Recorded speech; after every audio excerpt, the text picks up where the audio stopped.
Tomorrow night, Donald Trump will give his State of the Union address to the nation. But voters have already weighed in on the state of our nation, and it is bad news for Mr. Trump. 60% of Americans say the country is worse off than where we were 1 year ago. That number goes up to 68% when you look at independents. That is a new poll from NPR, PBS, and Marist. With independents, Trump is at a 26% approval rate, according to a new CNN poll. That is his lowest mark with independents in that poll across both of his terms. And in a new poll from the Washington Post and ABC News, Trump is at 60% disapproval. That is the same number he had just after the January 6th attack on the Capitol. That very same poll found 54% of Americans oppose his use of the military to force change in other countries, and that brings us to Iran.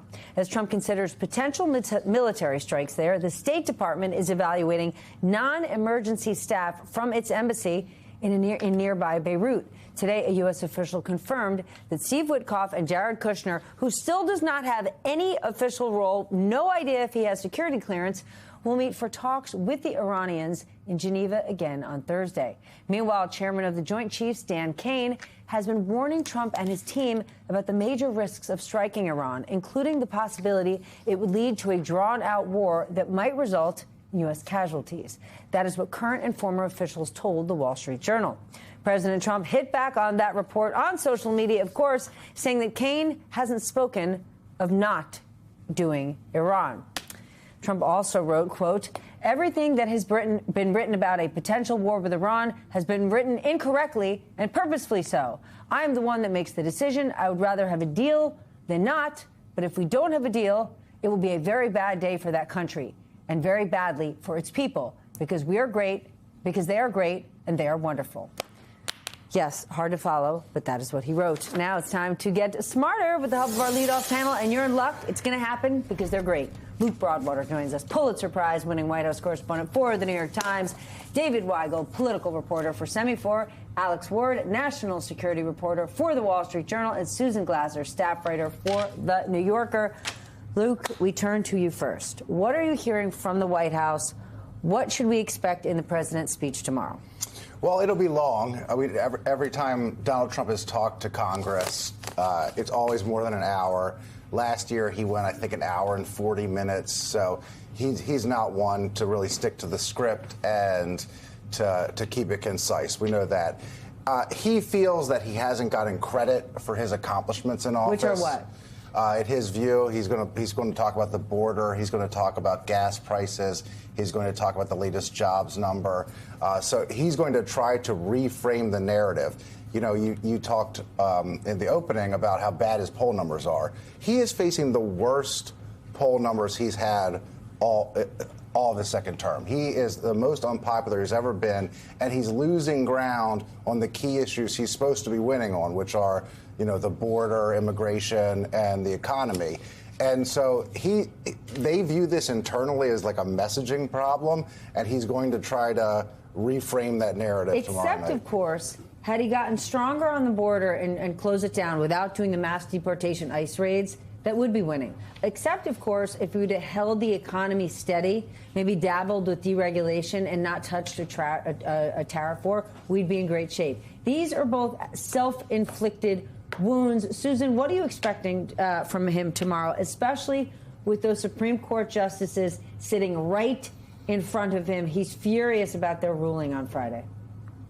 Yeah, that's right. And actually, some of the language stuff that he's used then, I mean, I know we're inured to things, but some of the language that the president has used about the Supreme Court is really just broken what bounds remain in terms of the balance between the branches and the idea of basic decorum from a president. It's pretty overwhelming, and you can just imagine him up there on the podium tomorrow night, seeing Chief Justice Roberts, and getting furious all over again.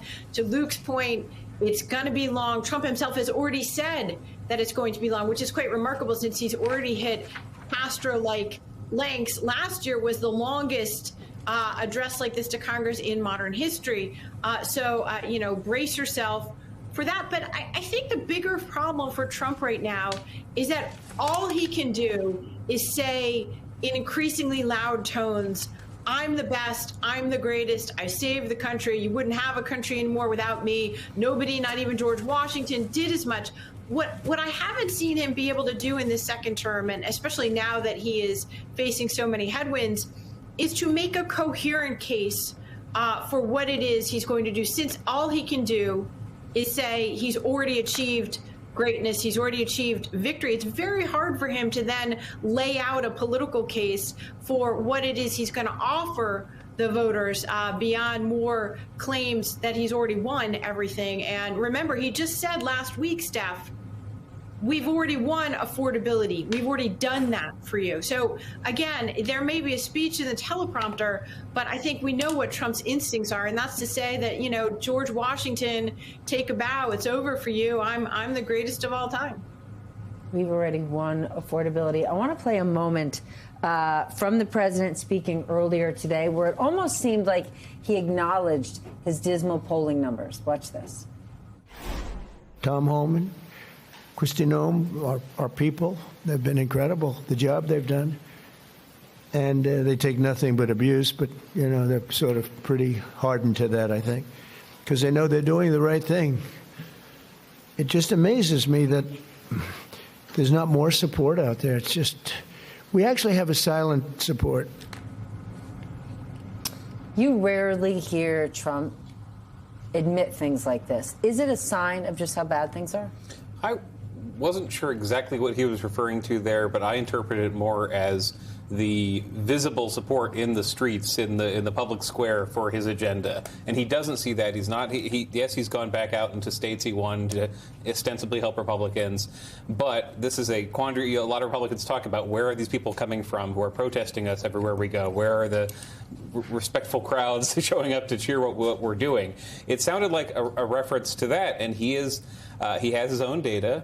He has data selected from public polling that says all of this is going well. But in general, this is the least, you were talking about the positions he's been in the presidency before, the least he's had roaring crowds out there supporting all of it. He's doing less in public. He's rallying people less. He's raising more money than he ever has, even as a candidate. He's raising more money than he has to protect Republicans once they're at an election next time. But he is turning his TV on and seeing more protests. They're going to see more Democrats than I think ever before, leave the Congress, the hall of Congress tomorrow and protest outside. And he resents that. He resents the TV image going to people opposing him because he thinks it's fake and he thinks the real America is silent. Except he doesn't have the people in the streets or at his rallies supporting him. Mm-hmm. But this time around, he has the richest of the rich surrounding him at Mar-a-Lago with the most gifts, the biggest donations, and paying, millions of dollars just to sit near him. Let's talk about your reporting, because the president didn't like it, not one bit. You were one of the reporters on this story about Chairman Kaine warning the White House of the risks of attacking Iran. The president has pushed back on your reporting. What can you tell us? He watches, so look right at him. Sure. Hi. So let's chat about it. First of all, the president does not like that he seemed to believe the reporting, and not just us, Axios, Washington Post, others had it as well, that Chairman Kaine had been saying that there are risks to the Iran operation. That's not. Chairman Kaine noted the risk. He did not say that he was against the operation. In fact, none of the reporting said that. So that denial from Trump is denying something that has not been reported. The other thing is that he says that Chairman Kaine is noting that somehow it's going to be an easy victory against Iran. A couple of things there. First of all, when Kaine is noting the risks to an operation, he's very clearly saying, no, it's not going to be an easy victory. And also, it's hard to know what an easy victory would be because we don't actually know what victory is. Donald Trump has not spent any time talking to Congress, to the American people, or really anybody about what he wants to see in this Iran operation if it were to be authorized. We know what he wants in a negotiation with Iran, which is no nuclear capability. Fine, no pathway to get a nuclear weapon. Fine, all well and good. But if there was to be an attack on Iran, is it to just have leverage in negotiations? Is it to overthrow the regime? Is it to degrade its military capabilities? No one actually knows, and it doesn't seem like the president himself at this point knows. Okay, to that very point, I want to compare what Trump said last year after the U.S. strike on Iran's nuclear facilities to what Steve Witkoff told Fox News, told the president's daughter-in-law on Fox News just this weekend. Watch this. I can report to the world that the strikes were a spectacular military success Iran's key nuclear enrichment facilities have been completely and totally obliterated. They say that it's all about their civil program, and yet they've been enriching well beyond the number that you need for civil nuclear. It's up to 60%. They're probably a week away from having industrial grade bomb making material, and that's really dangerous. Both things cannot be true. This is where it gets really weird. The Trump administration has been just horrific at talking about these very technical details. To oversimplify this, to put it very simply, yes, those nuclear sites that were destroyed last June were heavily hit, and there's been a lot of enriched uranium and material underneath that. Is there other material that Iran has that Steve Witkoff of the U.S. happened to know about? Possible. And at the end of the day, what they're really trying to stop is that there's somehow a way to enrich that uranium to get to a weapons-grade level and to have the centrifuges, et cetera. Based on everything we know, Iran doesn't really have that capability, or at least an ability to do that at scale. So what Steve Witkoff is talking about, it's actually kind of unclear. But for sure, to your point, it goes against the narrative that President Trump last year said, it's all over, it's obliterated. I've won the war, in effect, on Iran's ability to obtain a nuclear weapon. And right now we're seeing, especially as they're negotiating that ain't the case.